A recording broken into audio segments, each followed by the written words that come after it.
পুরোহিত তার নিজের বাড়িতেই আয়োজন করেছিলেন বিয়ের আসর। সেই আসরে এক যুবকের সঙ্গে নাবালিকার বিয়ে দেওয়া হচ্ছিল।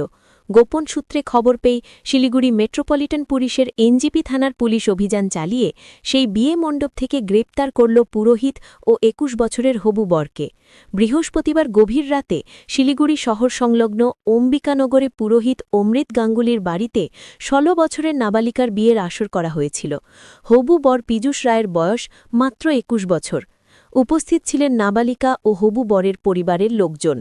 এক প্রকার তাদের সহমতেই চলছিল এই বিয়ের প্রস্তুতি।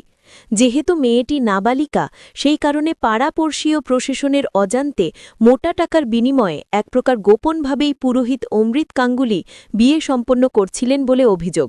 আর সেই বিয়ের আসরেই বিনা আমন্ত্রণে হাজির হয় এনজেপি থানার পুলিশ বাহিনী। বিয়ের আসর থেকে গ্রেপ্তার করা হয় বর ও পুরোহিতকে। অভিযোগ, ওই পুরোহিত মোটা টাকার লোভে বিভিন্ন সময় এই ধরনের কর্মকাণ্ড করে থাকেন। ধৃতদের চাইল্ড ম্যারেজ অ্যাক্ট ধারায় মামলা করে জলপাইগুড়ি আদালতে পাঠানো হয়েছে।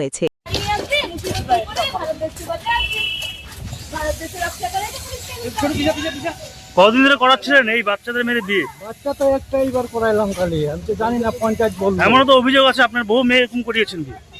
হ্যাঁ? আপনি জানতেন না যে মেয়েটার বয়স 16 বছর? না, আমার তো পঞ্চায়েত আর এই ক্লাবের লোক বললো। আপনার বাড়িতে কেন করাচ্ছেন? বাড়িতে ওই যে কালী মন্দির আছে তো। না, আপনি জানতেন যে মেয়েটার বয়স 16 বছর, তাই তো? না না, তা জানতাম এর আগে অনেক করাইছেন আপনি, তাই না? না। না, আগে করাই নাই। আমি তো এমনি মানুষের বাড়িতে বিয়ে করাই।